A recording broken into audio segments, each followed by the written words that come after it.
the young Daniel.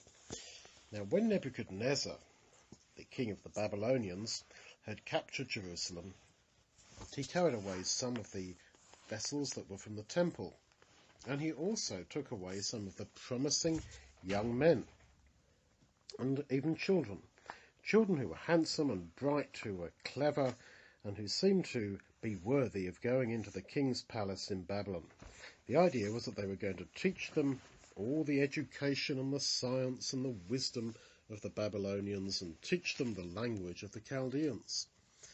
The king gave them some of his own food every day, and also some of the wine which he drank. The idea was that at the end of 3 years, they would stand in front of him as members of the king's royal family.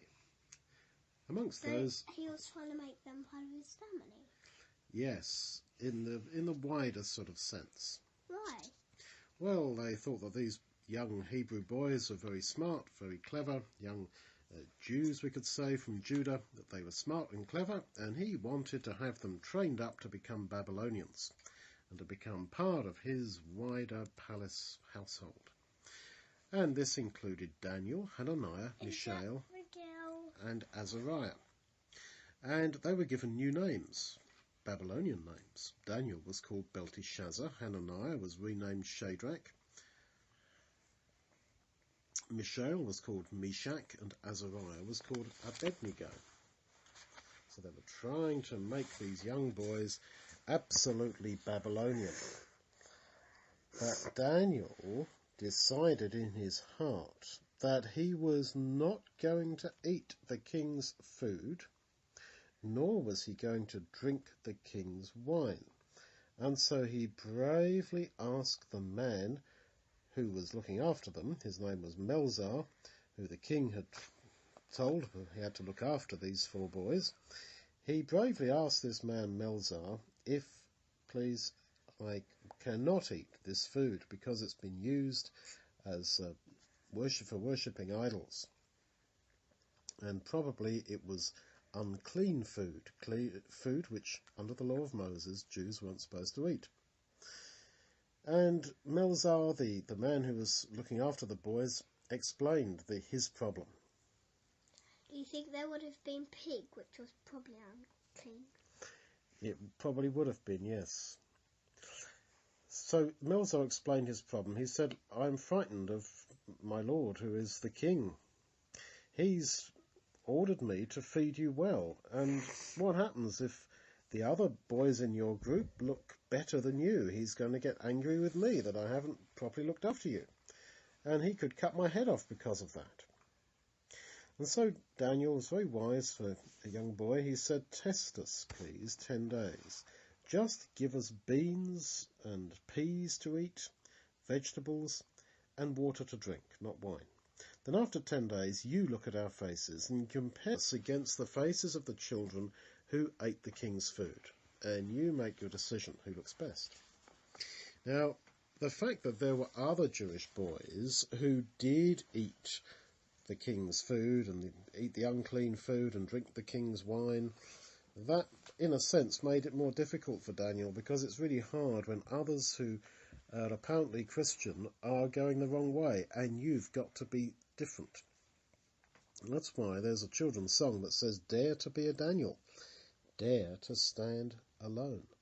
So Melzar, this man who had to look after them, he agreed that he would test them for 10 days. So at the end of the 10 days, their faces appeared fairer and fatter than those of the other children who had eaten the king's food.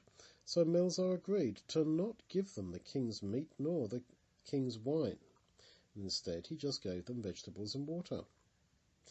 God gave those 4 children skill and wisdom. They were very, very clever, and Daniel was able to understand and interpret visions and dreams.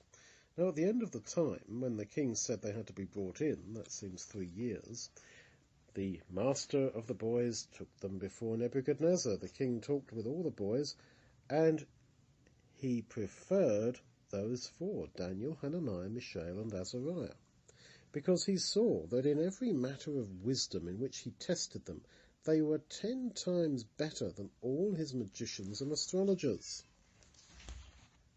So Daniel stayed on working in the court of the king. Now I'm sure that Daniel would rather not have been there, but that's where he had to be, because he'd been taken away from his mummy and daddy, taken into captivity. His parents might even have been killed, and the temple was burnt down, and Jerusalem had fallen, and there he was in a foreign land on his own, just with some other Jewish boys, many of whom, it seems, went along with all the nice things which there were to do in Babylon. But Daniel was different. So we have to be different, not just to the world, but even different at times from other people who claim to be believers.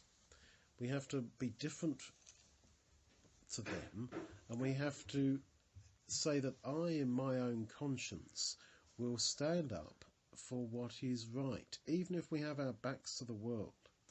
This is what being a real man and a real woman is all about. Really believing and not being frightened to be different. Now, we all prefer to go along with what everyone else thinks. And it's difficult to, especially when you're young, well, it's difficult at any age, but I think especially when you're young, to be different. To go and say, look, I'm sorry, but no, I see things differently. It's very difficult. But dare to be a Daniel, dare to stand alone. And as we know, later on, Daniel went on to do great things for God, and he was assured at the end of his life that surely he will be in the kingdom. So he will be in the kingdom, and by God's grace, we will meet him in the kingdom. And he will be able to look at our lives, and we'll share our lives with him. And there were probably all sorts of difficult incidents that happened during those years Daniel was there in the palace. And he was offered all the greatness of this world, and he didn't want it. And that is so true of Moses as well. He also was given all the things so he could probably be the next Pharaoh as the adopted son of Pharaoh's daughter, but he also didn't want it. Because our kingdom is not of this world, but we're waiting for Jesus to come and establish his kingdom.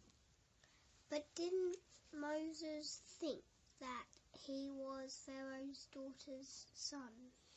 No, I think he always knew that he was really a Hebrew. I think Moses understood that. And Daniel also always understood. So he was old enough to remember.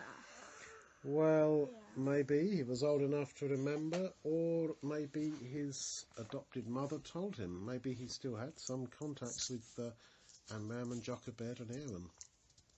But yes, he was aware anyway that he was one of God's people and not an Egyptian.